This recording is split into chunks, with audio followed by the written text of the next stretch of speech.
Thank you for joining me for another Quick Hits conversation. I'm Dr. Robyn. With me today, I have Connie Whitman, Tom English, and Jim Lee. And I want to ask the question, how do you know when you know enough about something to teach others? Connie, can you kick us off, please? So this was a tough one, Robyn. I really had to think about it, but I would say that when people come to me for advice, recommendations, strategies, tips over and over and over again, and there seems to be a pattern, I think, I know this topic fairly well, and I'm building a reputation of being proficient at whatever that is, right? The other thing for me, because we all have the imposter syndrome, so just because people are coming to me, they like me, right? You start making excuses. I have to be able to think and sit and say, okay, if I'm the expert on this topic, for me, it's sales, and people are coming to me over and over again. If I could sit and know in a weekend, I could create a program that will support whatever those questions are that I keep getting. And I know I could pull it together in a weekend. I feel that I truly am an expert then. And that's for my own confidence as well. So twofold kind of in that answer. Yeah. And Connie, that was exactly my answer. So we've never met. We've never met. We didn't, organize this beforehand.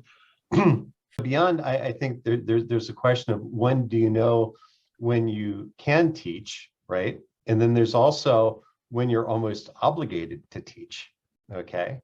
Yeah. And I think that when people start coming to you, that's a really good sign. But also when you're coming up with stuff that no one else is doing, then you need to talk about that, right? And I think that's another sign that we can add to that as well. Yeah.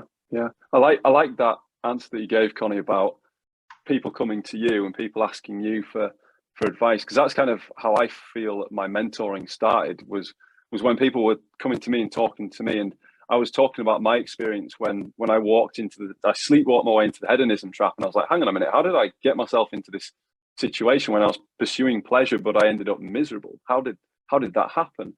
And when I started to talk about that, people came to me and said, well, this is how I felt, or this is how I feel. How do you get out of that? How do you deal with that? And then I had to kind of retrospectively think about, well, what were the steps out of that?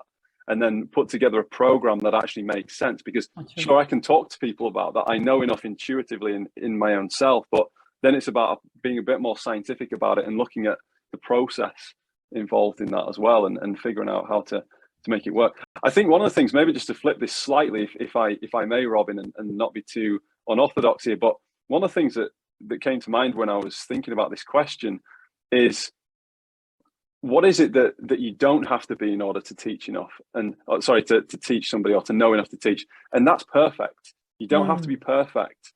So for example, if you're teaching people about an ideal, or you're presenting an ideal, you're never going to meet that ideal every single time, because you're a human being. We're all human beings, so we're going to make mistakes. So I think it's really important that we don't feel like hypocrites when we're not perfect in practicing what we preach. We've all got to take stock in things and learn. The obstacle is the way, as the saying goes. It's the Stoic saying that's been popularized in recent years. The obstacle is the way, and I really believe that's true. And I think that's how we deepen our knowledge through application. It's when we get all these challenges in life and all these speed bumps that pop up with spouses, with kids, with family relationships, with work, and all these other things.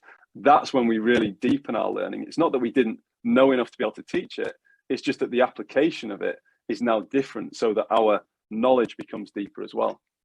Well, that's an interesting point, because when I was an undergrad, I was taking a calculus class, and I was by no means a brilliant calculus student. I learned enough to get a good grade, but I wasn't great at it. And I showed up for a study group, and the graduate student that was supposed to be teaching didn't come. And so about 10 minutes in, I was like, well, we can all sit here and look at each other, and I got up and I went up to the board and I just started looking at the book and and I'm like, you guys have to help me. I don't know any more about this than you do.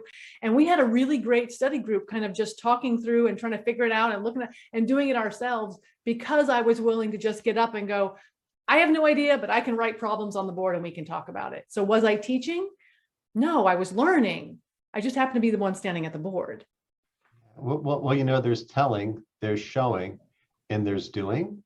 And I think that if you're a flawed teacher like we all are, showing by doing and walking people through what works and what doesn't work can be really kind of valuable, just in terms of, hey, let's experiment together and let's see what comes out of this, not knowing what the results are going to be.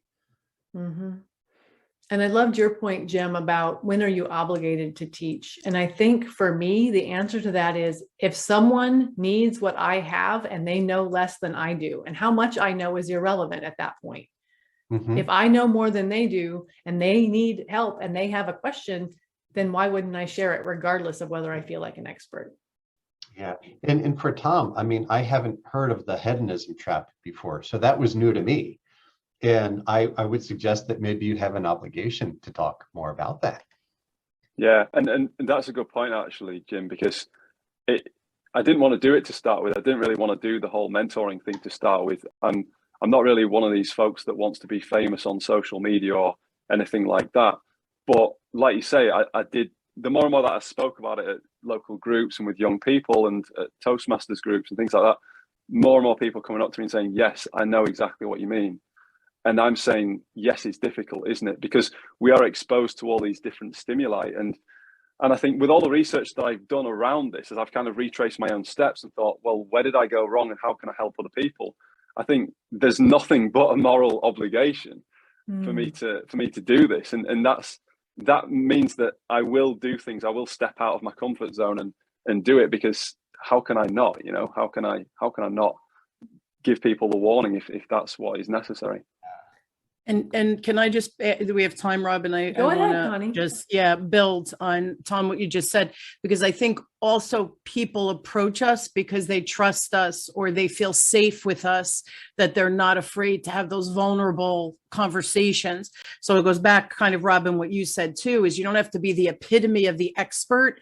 I'm just ahead of you on this journey, whatever that topic might be. And so that people feel safe coming to, because you have been exposed or you have experienced it. I think that's another piece of the puzzle, that you might be a perfect fit for someone, Tom, but if your story or your vibe or your energy doesn't connect with them, they're not going to listen. They're not going to hear it. So I think when we talk about teaching too, they have to receive us and be willing to receive our message, even at the vibrational level. I think that likability, trustability, safe space is real important too when you talk about teaching or learning.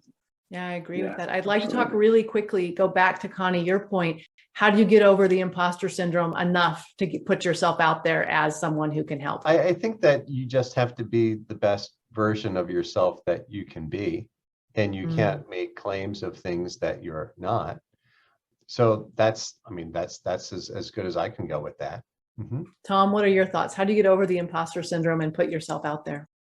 I put myself beneath those I'm trying to serve, in the sense that I'm not thinking about my own fear, my own inadequacies, my own insecurities. I'm thinking, how can I help these people? I have an opportunity to stand up in front of people and speak. What do they need from me right now? Because the more that I put my focus and attention on that, the less I'm thinking about my nerves, about my tone, about my pacing, about memorizing a script or anything like that. If we're able to work with the people that we're speaking with organically and adapt to that and use just even eye contact and just simple body language from our audiences, then we're able to plug into them and disconnect from ultimately our egos, essentially, our egos and how we're perceived by others. It doesn't really matter. It doesn't really matter. If I'm confident that I'm serving other people and that even one person can benefit from what I've got to say, then I don't really care if 100 other people think I'm stupid or I'm weird. That's just me, but that's how I roll, I suppose. Connie, how did you get over imposter syndrome? So same as Tom to some extent, except I don't think I'm as smart as these two gentlemen, Robyn, because for me, if I feel like somebody needs it, I go, I'll give it a shot. What can happen? I fail. I'll learn something from the failure. So sometimes I just pull up my bootstraps and just keep going forward because there is a need, and I squelch my fears and I think I'll worry about it later. And I don't know that that's smart. So I just jump into both feet in the deep end and think, let's see what happens, right? Awesome. Well, thank you so much for having this conversation with me. That is our 10 minutes. I appreciate it very much. You all taught me something today. I look forward to speaking to you again very soon.